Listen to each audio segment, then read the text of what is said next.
Yes, Shekhar, good morning. Morning. For you it is morning and for us it is late evening. Correct. Yeah. Let me give a small introduction. Sure. Formal. Respected chief guest of the evening, Engineer R. Rajshekharan, my colleagues, IE office bearers present from Neyveli local center and across the country, distinguished engineers present, corporate members of Institution of Engineers, and students, ladies and gentlemen. Good evening to all. World Telecommunication and Information Society Day, WTISD, has been celebrated annually every 17th May since 1969 to mark the founding of International Telecommunication Union, ITU, and the signing of the first International Telegraph Convention in 1865. The Institution of Engineers, India, as a member of ITU, also celebrates the day by organizing programs at the centers across the country. The COVID-19 crisis has not only highlighted the critical role of information and communication technologies, that is called in short it is ICTs, for continued functioning of societies, but has also brought to the fore the startling digital inequalities between and within the countries also. ITU members have stepped up and engaged in activities that have proven essential in saving lives and sustaining economies. They have demonstrated their remarkable resilience in the face of challenging times. At the same time, the COVID-19 pandemic has highlighted the urgency of accelerating the digital transformation and advancing the goals and targets of the Connected 2030 agenda to leave no one behind. WTISD 2021 is an opportunity for ITU members like IEA to continue to push for digital transformation by promoting national strategies on ICT development, smart policies to encourage investments, cooperation, and partnership. Not only Neyveli Local Center, but all the centers of Institution of Engineers India are actively participating in commemorating the theme of this year 2021, accelerating digital transformation in challenging times, by organizing suitable programs at their end to accelerate digital transformation as highlighted in the call to action by ITU. Mainly there are 5 to 6 points. Raise awareness of the yes theme, that is the first one. Then reflect how ITU and its members respond and adapt new challenges through ICTs. Enhance cooperation between governments, business communities, UN bodies, civil society, and other stakeholders in the challenging times. Reinforce the importance of developing digital strategies and other technology-driven initiatives as part of the digital transformation. And considering both the opportunities and the challenges of digital transformation when trying to find timely and effective answers to the different challenges that the world may experience. Ladies and gentlemen, I have great pleasure in welcoming the chief guest of today's evening, Engineer R. Rajshekharan, a renowned communication engineer who has consented to deliver the address on this special day from the US through this webinar. Welcome, R. Raju. I extended my warm welcome to all the engineers and members and request to them to sit back and enjoy the program. The program, because he is very knowledgeable and experienced our faculty, and he will be delivering the program very nicely. You will be taking home so many ideas about this communication. Let me take the privilege of requesting Engineer R. Rajshekharan to deliver the presentation on the theme Accelerating Digital Transformation in Challenging Times, and I request him to brief his educational and career history prior to the theme address. Over to Raju. Thank you, Shekhar, for the nice introduction. I am really honored to give this a speech or a talk, whatever we may call it. I have many friends in NLC. I have recently visited, just not so long ago, probably in the end of December or January, I visited. I met lots of my friends, spent 2-3 days in Neyveli. It's a wonderful town. You guys are living in a great place. With that introduction, let me start my presentation, where I will talk about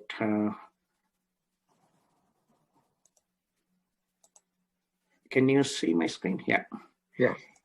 Okay, so Shekhar has asked me while I was in Neyveli whether I can give some talks on whatever my experiences are in my professional life. And I had consented at that time. In fact, we wanted to do face-to-face, but with so many friends and other tight programs, I couldn't do it. So it was always brewing in the back of my mind, his mind, and finally we are glad we could do it today. I will share whatever I know, which is not that much. There are so much to learn always in this digital world. The technology is growing so fast. But I will share whatever I can. And this topic is very broad. Anyway, let me go into introducing myself. So this is the agenda I would like to have today. One is talk about myself, and then talk about what does it mean, the title itself, and slowly go into the blocks of what it means to be digitization, the blocks beyond that. And I will dwell a little more on the communication side because today's being a communication information day, I thought it's appropriate to talk a little more on that and slowly go into how fast it is accelerating and what's the trends today and the future and what are the challenges for adapting these changes. Okay, so a little bit of background. I studied in, of course, everybody knows, it's the Raja College of Engineering, Electronics and Communication.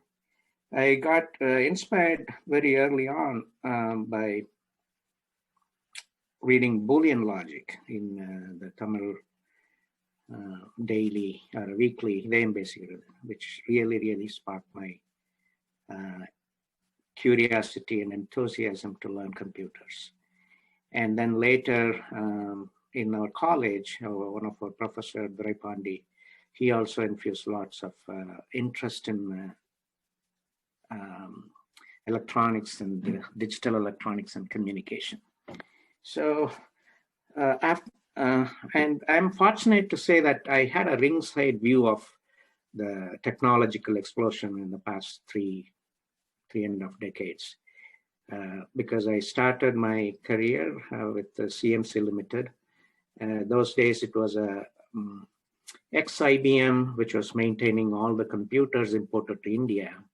It's a socialistic time, right? So only all big scientific institutions were public sectors or a government of India organization.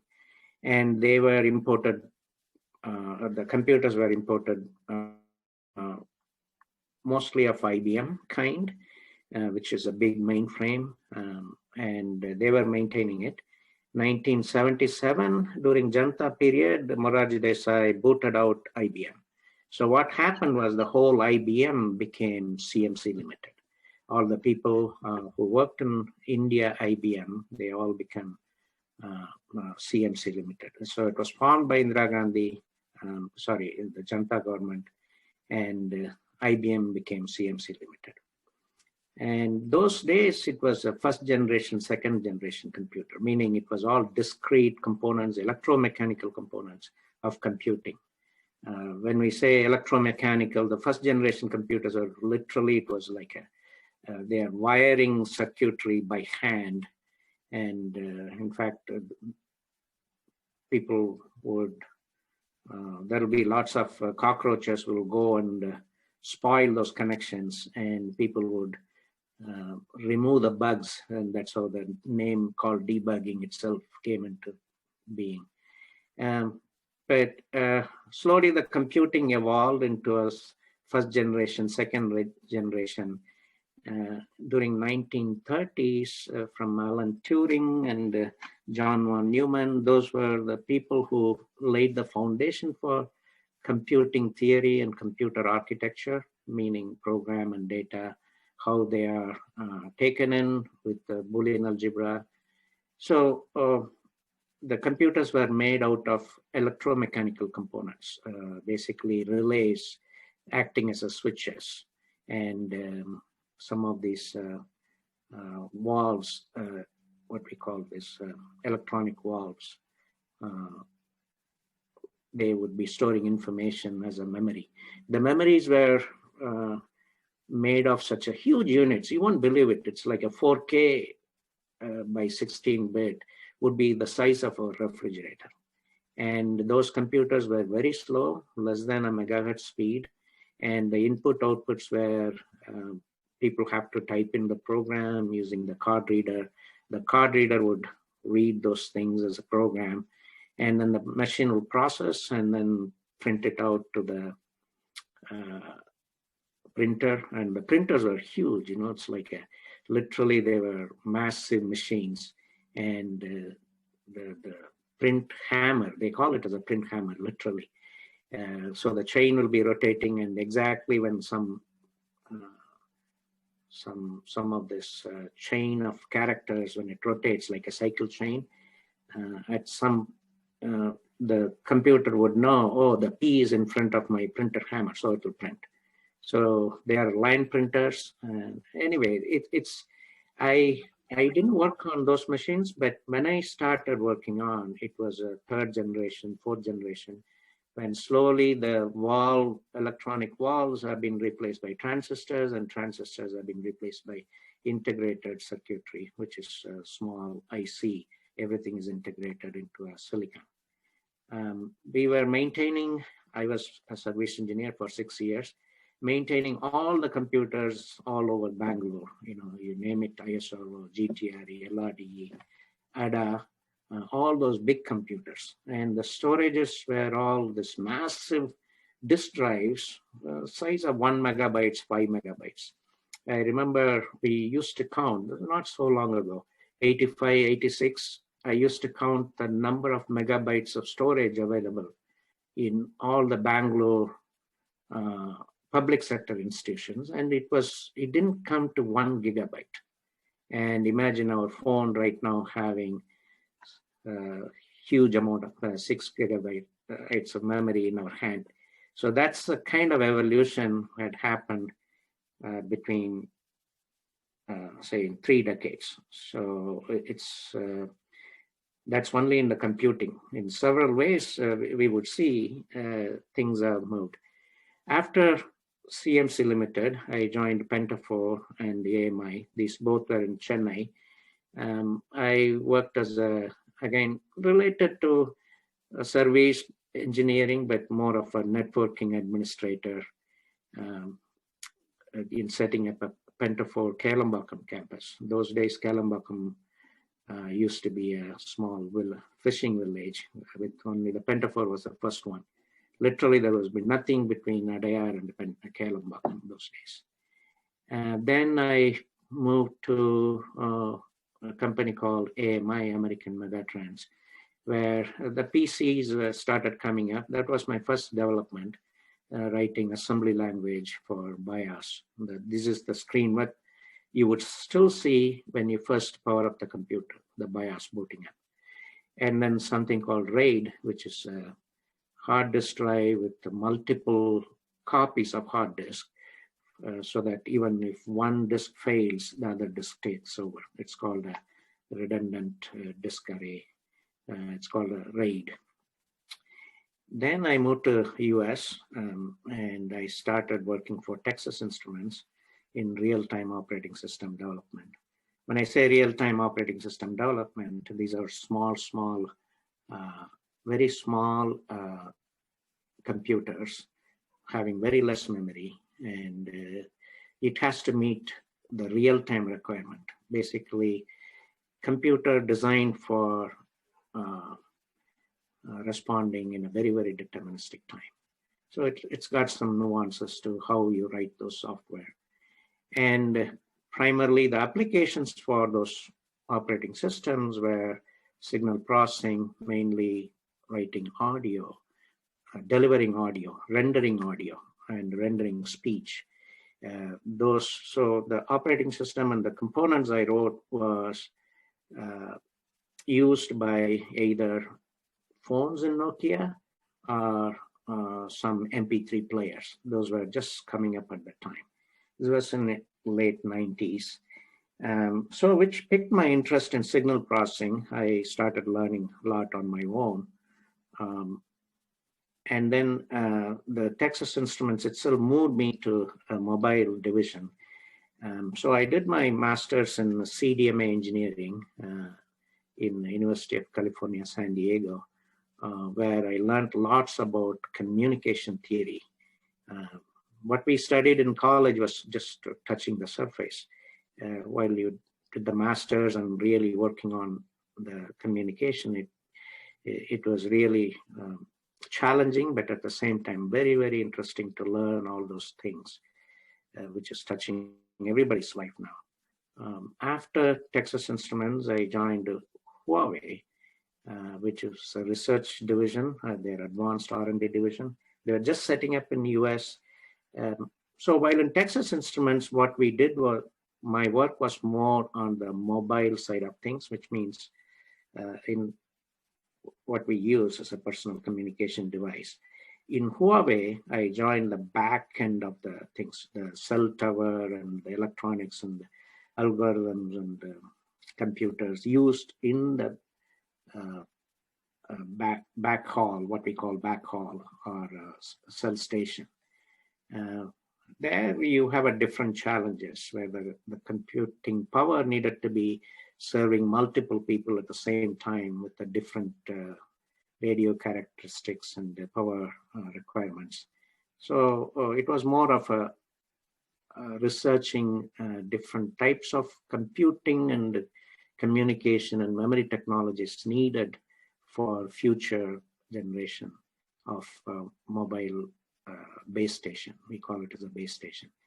And at that time, the technology was, while I was working in Texas Instruments, it was more GSM, Edge, and 3G was just coming up, CDMA, WCDMA. While I came to Huawei, the base station, the LTE, or the what we say, the 4G, started appearing in the definition of LTE standards. So worked much ahead before the 4G got rolled out. Then after Huawei, I joined Broadcom. Again, back to mobile chipset, but this time more focusing on the low power. When I moved to QuickLogic, this is more of a very small, what we call microcontroller, connected with some sensors. When I say sensors, more of an accelerometer, magnetometer, and the gyros, and how you fuse those things.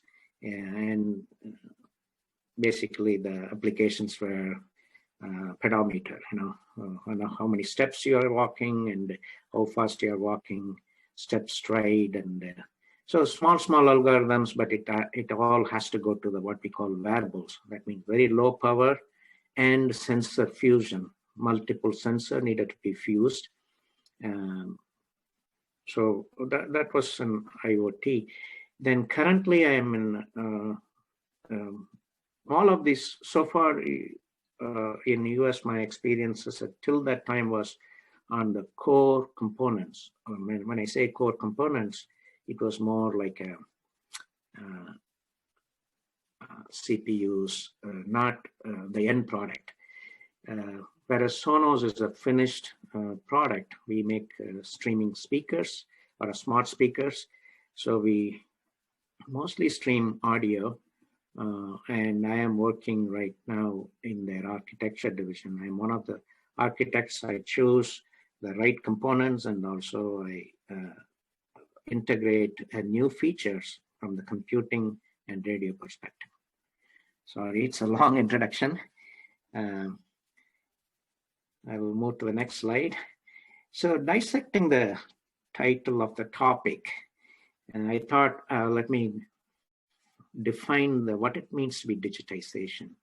So I tried to list it as three parts. One is data generation on one side and data consumption on the other side. In between, you process the data. So the generation of the data from a pure computing perspective, we normally do, like a file may contain records of employee database or those kind of a business software. That's one thing which normally you read it as a file, which are collected and typed in by people and stored inside the disk drives. And then there is a real-time data, which is more of a speech, like I am speaking right now. So that needed to come through, and touch, camera, and sensing and positioning. So all these things generates data in certain amount of data. So the rate of data that comes from either from a file read or from a microphone or a camera or a touch screen or other real-time sensors that I talked about, GPS data, so many things coming through the radio. All these things are coming at certain rate, and this data needed to be probably replicated. Like in Zoom, this is my video camera is now capturing so much frames per second, and this needed to be communicated to the servers, and then finally it has to be rendered in the screens in mobile phones or in computer screens across the world. And in between, there's lots of communication that needed to go in. And as you know, if it is in the earlier days, the communication is more point to point, right? You can have a what we call trunking. Even then, you can't have a crisscross of everybody having a private line to everybody else. So you need to share some amount of your phone lines, trunking lines, or the same way, if it is shared across a radio spectrum that is allocated to you, that also needed to be shared. And that's where the challenges comes in.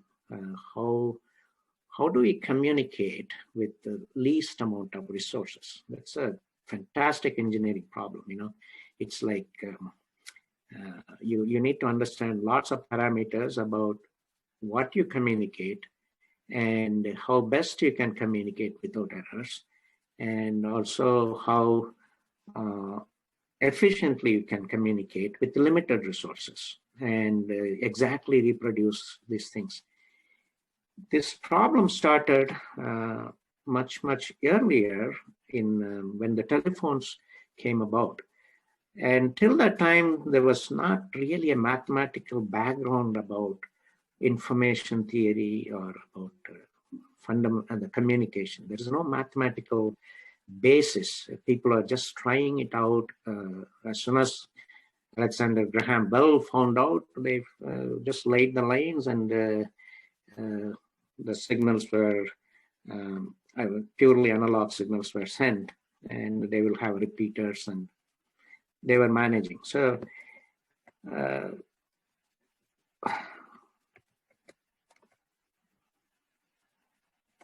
thought I will go into this. Okay. So that's a communication part. Now, I'll just go a little bit off the topic from communication to talk about the acceleration. Just quickly, since I gave this slide, one is the data generation, data consumption, CPUs, and radios. All of these things are evolving at a faster rate. And that's what I'm trying to say here. In computing, the computing architecture and manufacturing and the silicon doubles every 2 years. Basically, when I started, it was something like in micrometers. When I say micrometers, we are talking about the integrated circuits which are etched inside a very small silicon base, which conducts or not conducts, like transistor switches. And the distance between two transistors and the transistor gate length, and this is what we, basically if you draw a PCB with the circuit board with the etching for communicating, the same thing inside this small silicon integrated circuit, they'll be etched in the, imagine it's like a silicon slab, and you etch it with optical, basically there is a lots of things related to chemical engineering about you have a silicon base and then you etch it with and dope it. When I say dope it, it's more like PNP, you make the semiconductor property to be more of a positive and another to be negative. So that way you create what we call P-type transistor and N-type transistor. And then there is a gate. When you apply voltage to it, then the circuit closes. That's all to it, the transistor. But anyway, that when it goes to integrated circuitry, IC, that started the etching process becoming more and more refined. So you can pack more number of transistors. And there is something called Moore's law from Intel founder. He predicted that every 2 years, the etching can become twice effective. So basically doubling the transistor size. And when I started was something like a micrometer, I don't recall, 180 or something like that. Slowly it started doubling. Now it's 2 nanometer is what IBM is talking about. Most of the phones that we use today are probably 12 nanometer process, and they have 6 billions of transistors packed into size of a stamp or a small 70, 80 square millimeter, that's it. And this, but at some point, this transistors, the etching process, you can't go below the atom level. The silicon atom, 1 atom at a time, would have a physical limitation. You can't go beyond that. So they're trying all their level best to have a FinFET, which is another technology. There is a 3D type of transistors instead of 2D transistors to make more things. And another thing called gate array or a gate all around technology. These are new technology to keep pushing the boundaries of same etching based thing. But, and they're clocking at a gigahertz speed, which is going to produce lots of thermal problems. So at some point, you needed to have if you want to increase the computing power, you cannot have just a single computer. You will have multiple cores or multiple CPUs. And that's another whole lot of research. When I was working in Huawei, 100 cores was at MIT, that was funded by DARPA, was something of a huge deal. Now you are looking at 1,000 cores, and soon we will have millions of cores in another 10 years packed into some of these big servers. And not only the CPUs, but you also have GPU, specialized cores to render images for gaming, for tessellation, for processing videos and delivering at a faster rate. So this is, you have a CPU, which is fast enough, and then this GPU. And these are specialized cores, which are more like a tile-based, small cores for processing the video very fast. When I say processing, again, they have to compressed video needed to be expanded.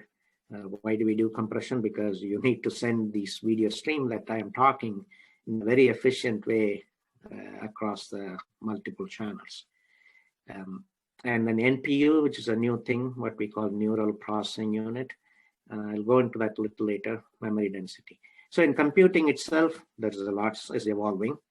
And in communication, basically the higher bandwidth, you can send more information, more people on Zoom, for example. And also low latency. Right now, what I'm talking is almost in real time. But still, this is our hundreds of milliseconds. But if you have a low latency, then you and me can probably, like imagine remotely some surgeon is using robotics, doing a surgery across the world. He needs to get a feedback very quickly, and something like less than 5 milliseconds. And autonomous cars, they needed to be responding very quickly at a very high speeds. So low latency, higher bandwidth is the way the communication is accelerating.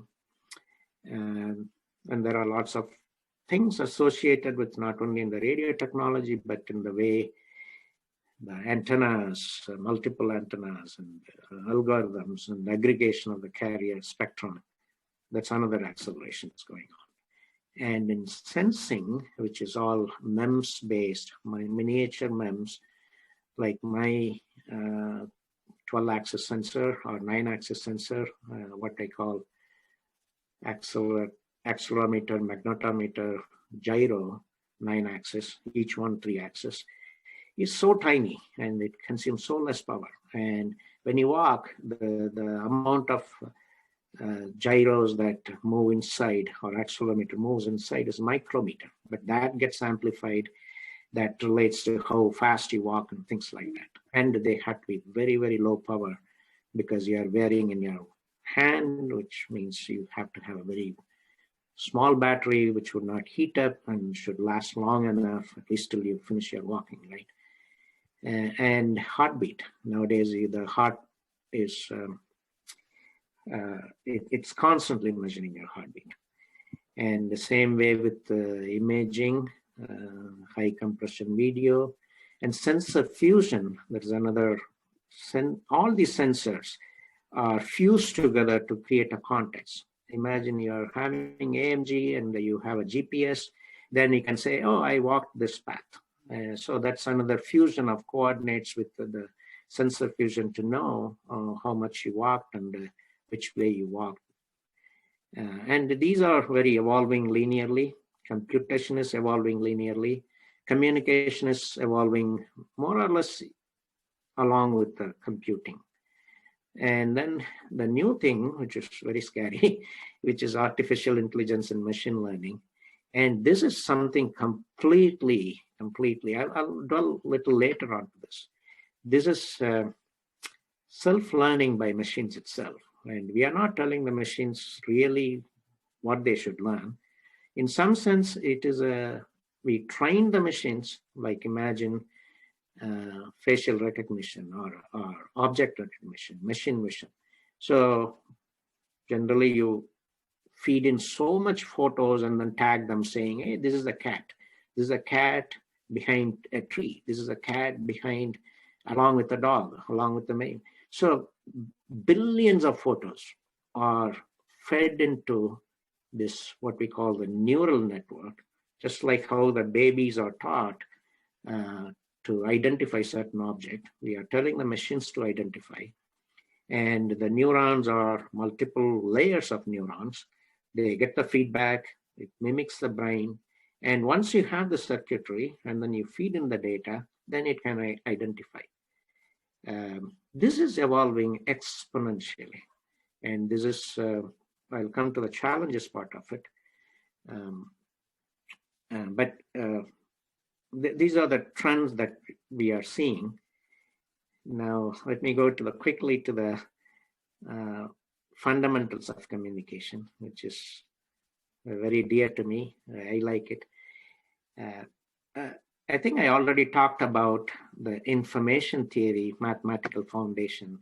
This is laid by, the groundwork was done by one Mr. Claude Shannon. He was an IBM engineer in 1948. Basically, they were trying to improve more number of capacity, more number of people for their trunking or a phone business. And he came up with the definition of what is an information on a mathematical basis. So till that time, there was no quantification of what it means to be meaning information. So he came up with the measure of information. And essentially, he said, if we don't know about something, then that something contains some information, which is very counterintuitive. Let me say it in a different way. Let's say we are flipping the coin, and the coin can, while the coin is in toss, then you can be either head or tail.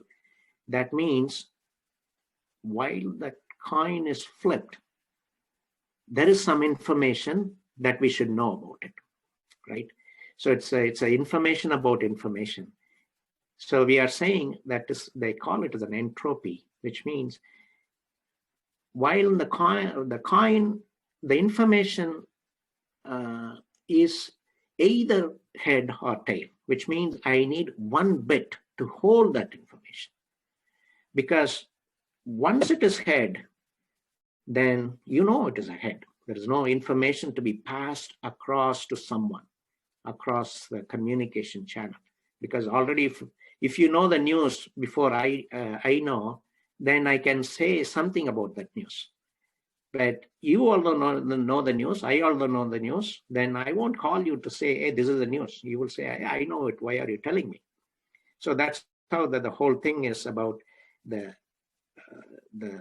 measure of information is about uncertainty. It's called entropy. And he defined it for a random variable, for a random process. Basically, this says that my information about a random nature, like a coin flip is a random nature, right?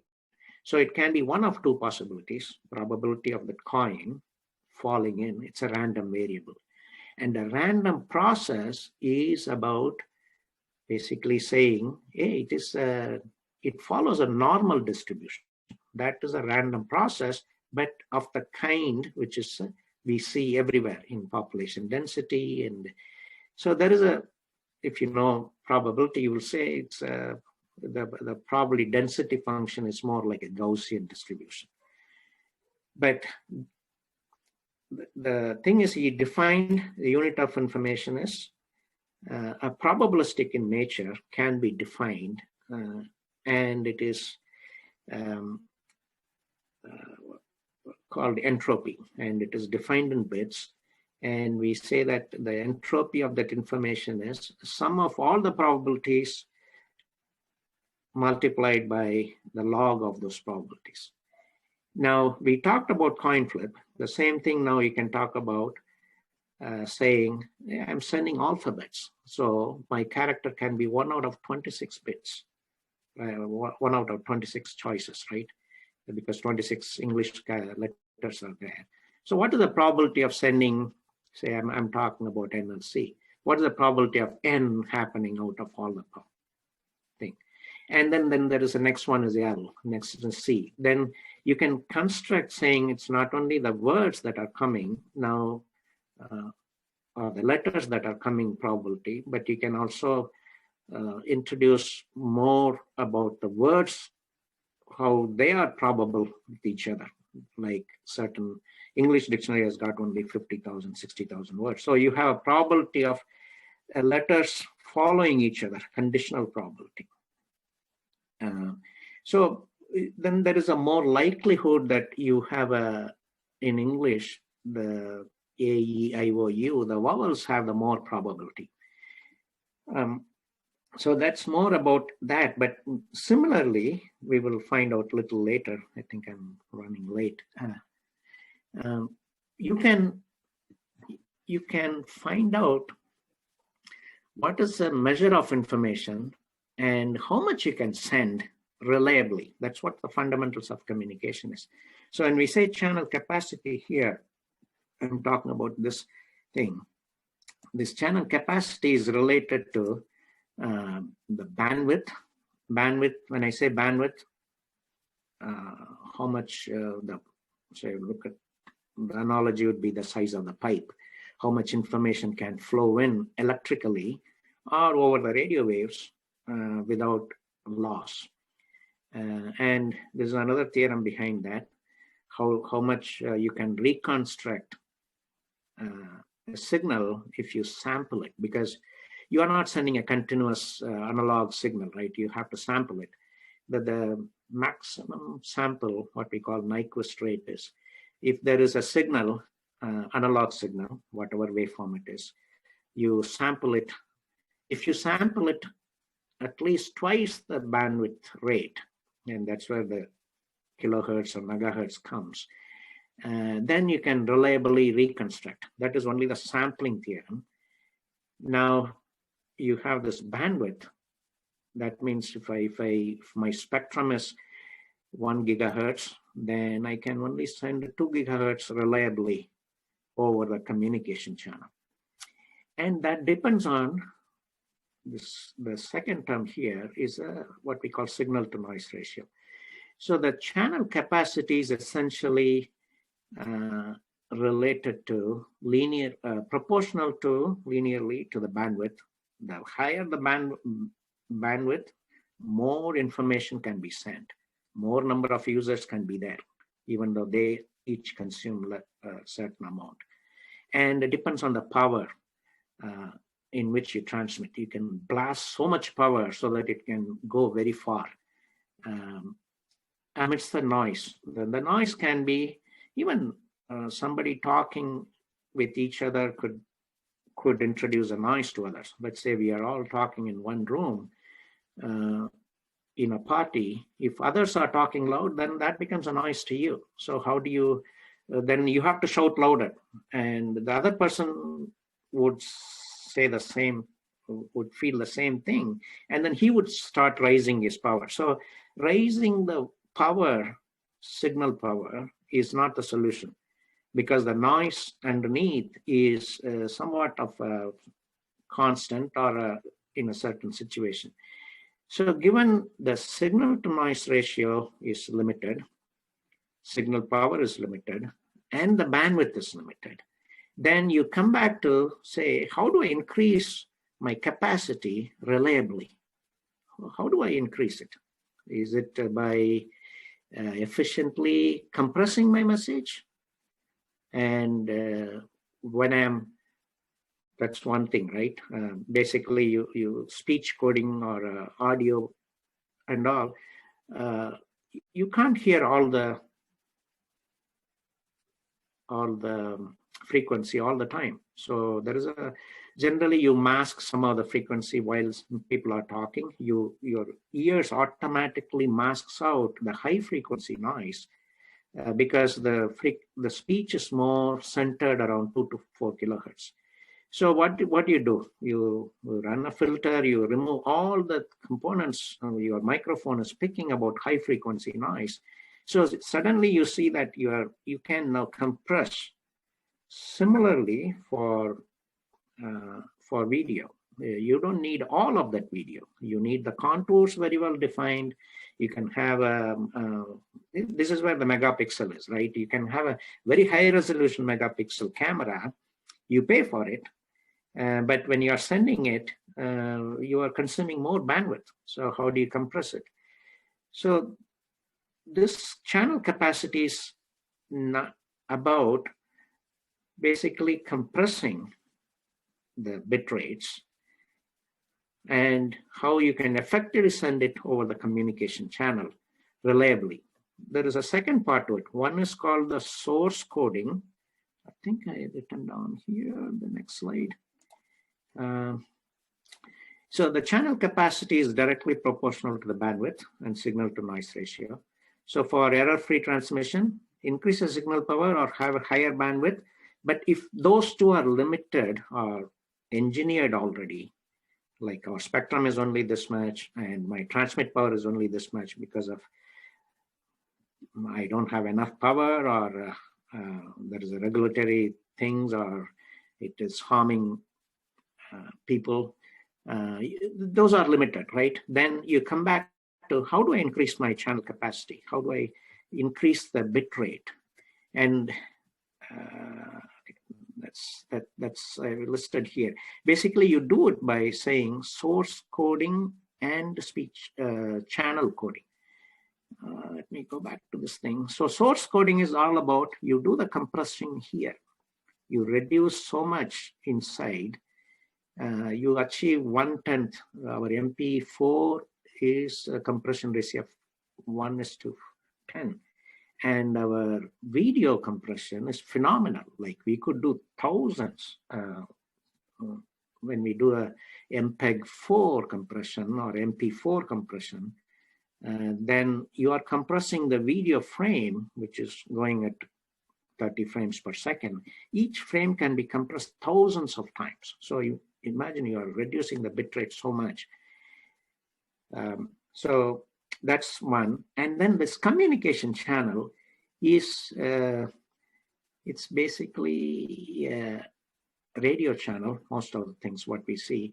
It has got a fading associated with it, right? You have your trees, or you're moving slowly in a bus, and then there is a mountain comes in. There is something called a slow fading, and then fast fading. When you are turning this way or that way, your signal quality suddenly drops because there is a fast fading of radio signals that your antenna is not able to pick it up.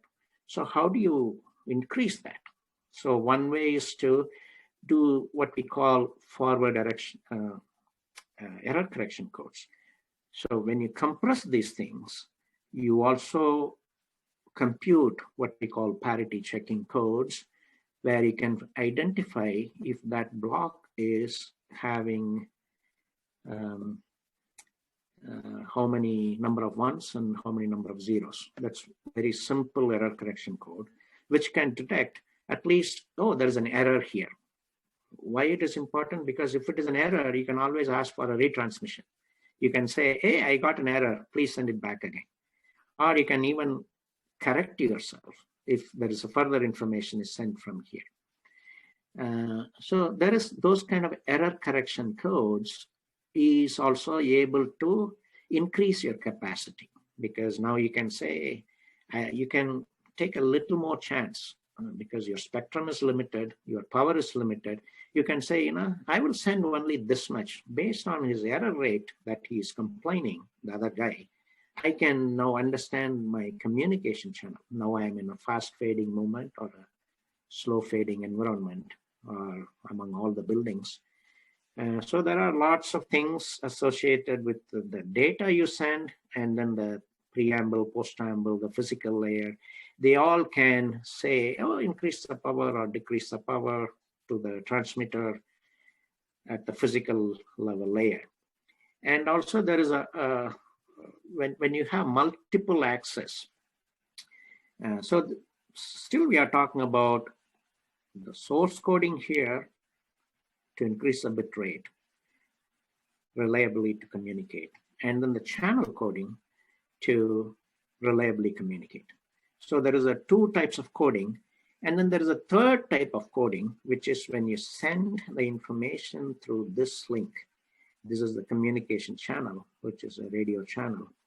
There is a different type of modulation you can do. This is where we come to this old radio technology of AM modulation or radio, or frequency modulation, or something like you can, when you think about electrical signal, you have three things you can modulate. One is you can modulate your amplitude, which is not good because you need to increase the power.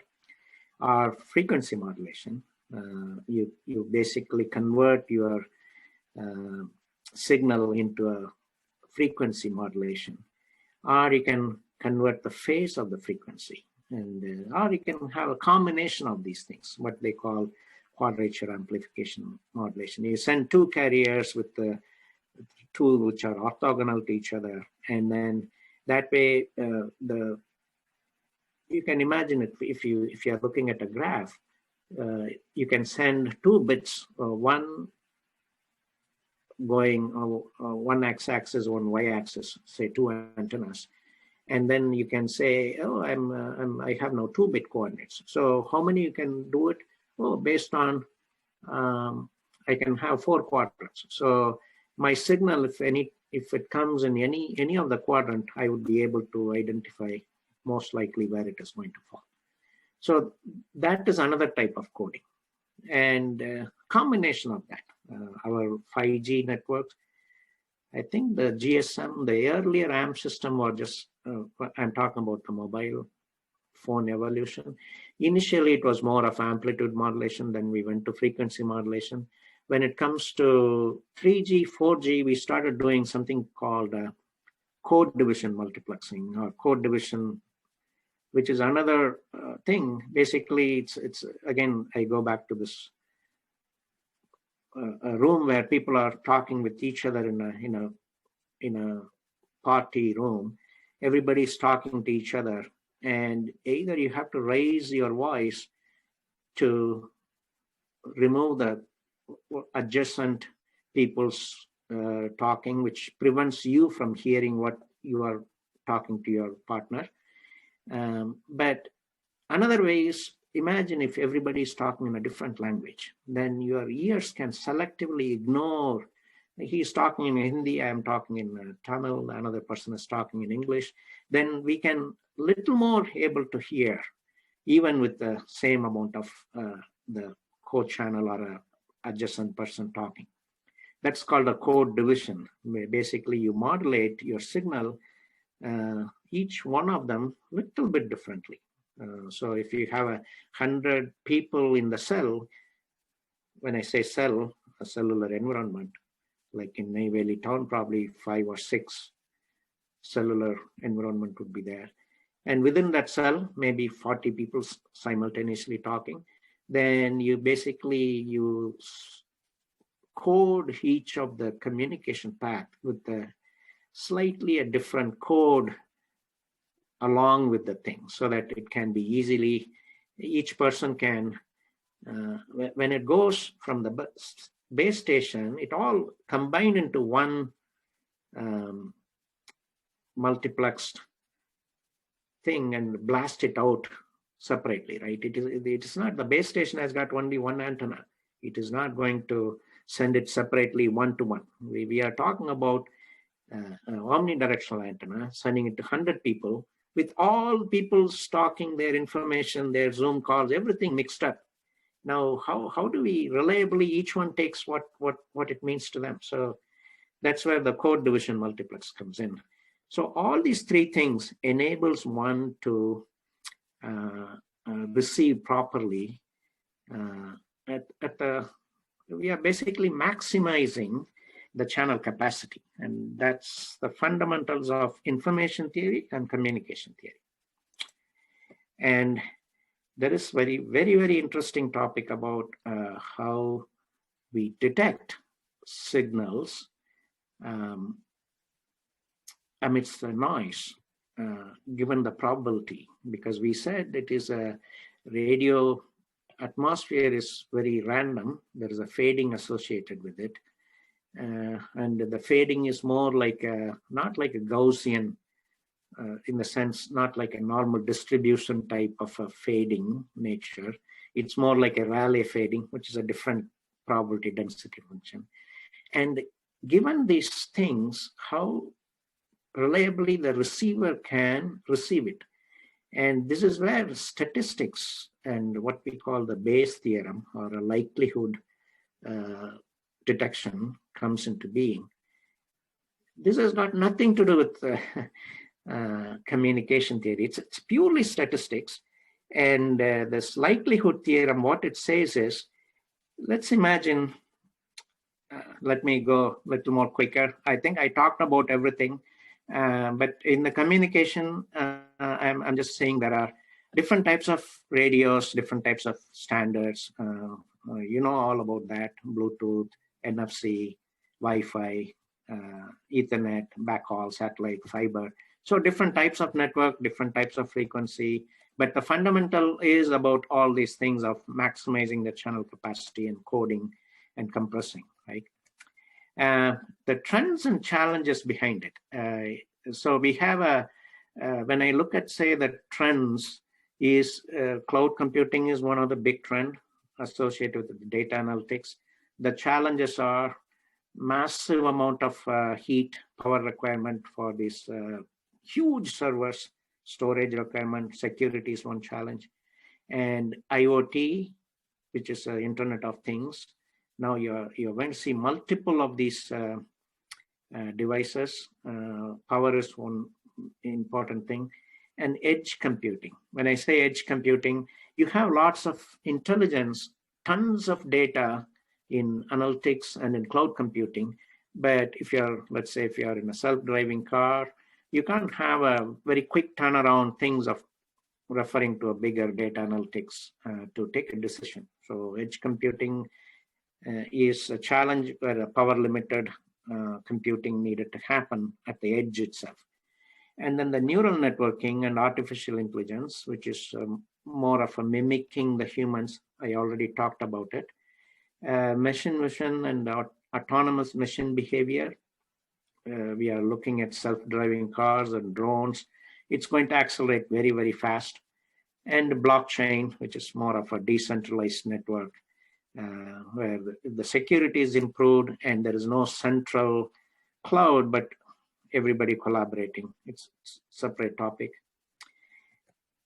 The challenges of adapting so much that's going on is of many nature. One is the slow rollout of technology, either due to government regulations or due to bad technology design.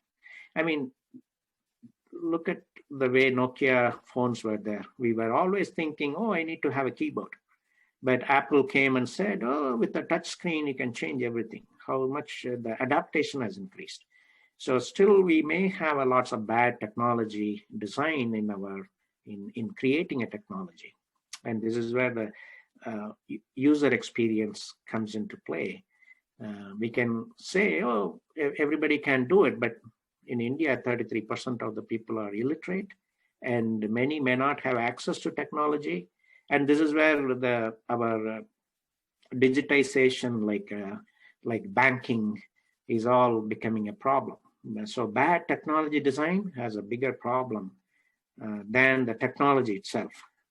That's a huge challenge. Of course, limited resources, power, and performance. And artificial intelligence is accelerating at a phenomenal rate.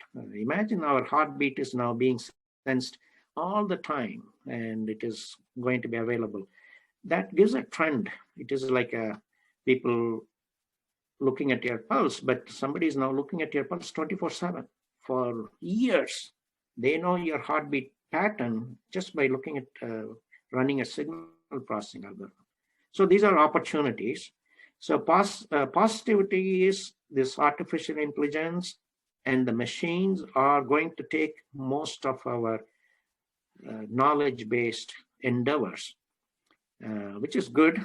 We benefited technology from reading glasses to chainsaw to other things, which are all our senses. Now our sixth sense, our brain, is also augmented by external things like computers and algorithms and things like that, which is okay, but it may hurt our ego.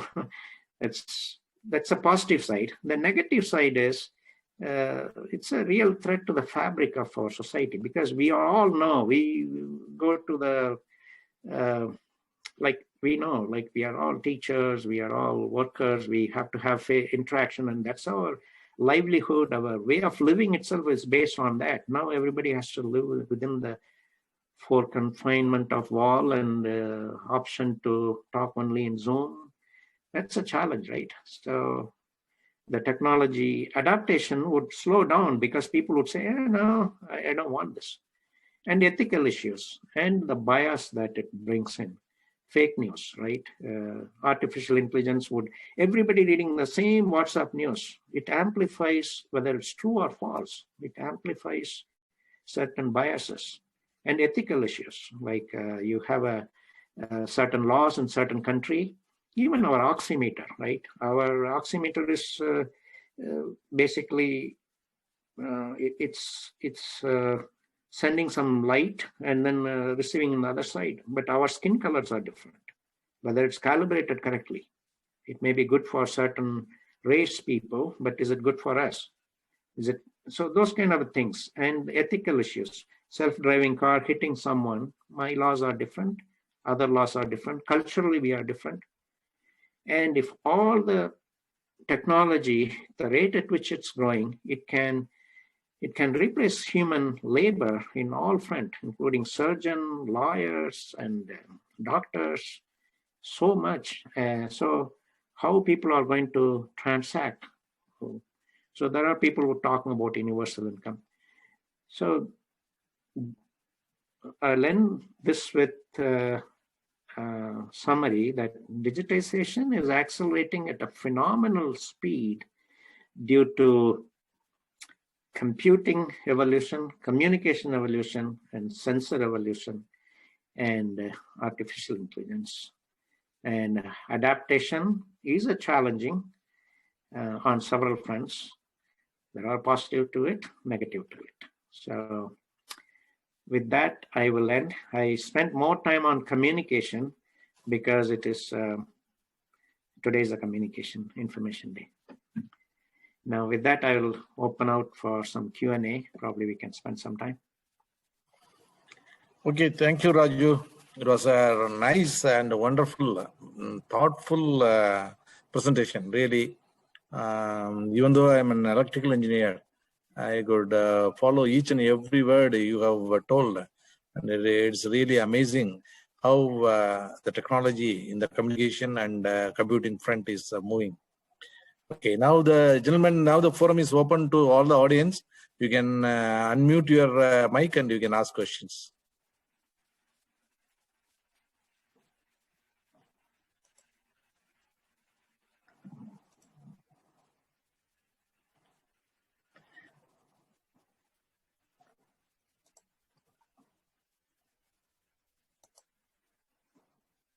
Yes.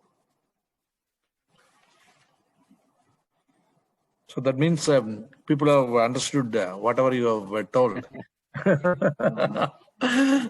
Yeah. Any question, anything you can ask. Yeah. Not only related to this today's topic, anything related to. To start with, I will ask you a question, Raju. So Yeah, sure. recently, when this car, Tesla, it was launched without any, I mean, it is an automatic car, no? It is without the driver, it can run for 4 minutes or 5 minutes. Then somebody has to sit and just they have to sense it where somebody is there. Then it will go on running. So, as you said, artificial intelligence is is increasing phenomenally as well as exponentially, but it will lose. We will be losing all the jobs. No, but the drivers, the particular community of drivers, they will be eliminated totally. Right now. Totally, yes. Yeah. Similarly, in any profession, as you said, the doctors, if a robo can do all the operations without the intervention of doctors, I think their profession also will be going. Yep. Yeah. This is a challenges to humanity itself. In fact, people who are accelerating this trend, like Facebook, Mark Zuckerberg or Elon Musk, they all knew that this is coming. And in fact, when I put that point about universal income, this is what they talk about, because they think, I'm not joking, the evolution, exponential things that are happening in machine language. See, so far, our scientific thinking itself is, we will propose a hypothesis, we will test it out, we will make a formula, and then we will deploy it. Now, there is this whole concept of proposing a hypothesis, theorem, and proving it is turned upside down. It's given to the computers massive amount of data, and the computer find out the correlation between the data and find out what process is behind it. Even scientists and mathematicians are afraid. So it is just not a rudimentary job like a driving that's being taken care, like a machine vision and even finding out interesting theorem in mathematics. Those are all happening because the number of neuron layers that this artificial intelligence is being built, the hardware accelerators, is exponentially growing. And yeah, what you said is Elon Musk talked about this Tesla, how every 2 years the improvement driving. Already he claims the self-driving cars are 2x better than the humans.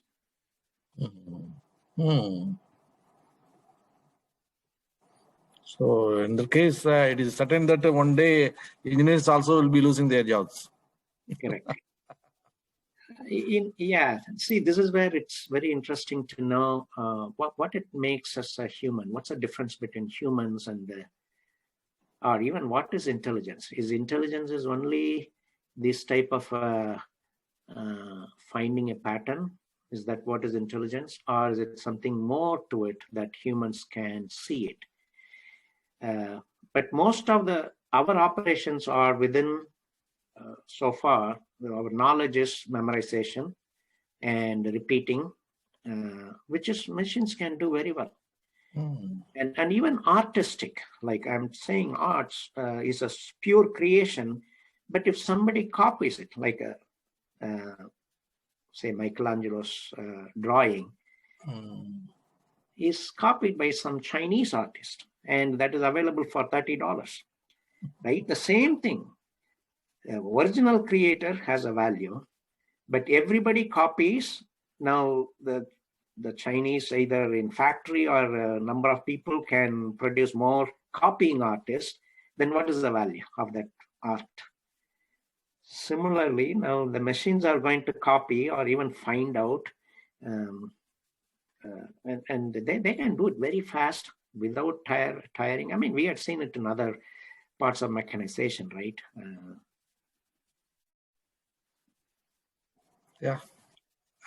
Thank our chief guest, Raju, who incidentally is my friend, and during our college days, as he mentioned in the opening remarks, he has visited some 3 months back Neyveli, and we actually stayed in our Neyveli guest house only. So during such time, just it sparked, just on meeting him, it sparked to me that his services, his career experience we can use to our Neyveli local center members, and he immediately obliged. And it took so much time because of so many other constraints. Okay, anyhow, actually we thought of we are not thought of doing the program for communication. Actually, general program only, because he is more knowledgeable in other areas also. So I just wanted to utilize him in the other areas, but we will be doing it in phases. As he said, we thought of doing it in phases. But anyhow, this opportunity has come because this is communication is his specialization, and he has done his job duty very well. And really, I thank Raju for this wonderful presentation. So much of knowledge you have inseminated into the minds of our members. Once again, I extend my thanks on behalf of Neyveli Local Center Office Bearers.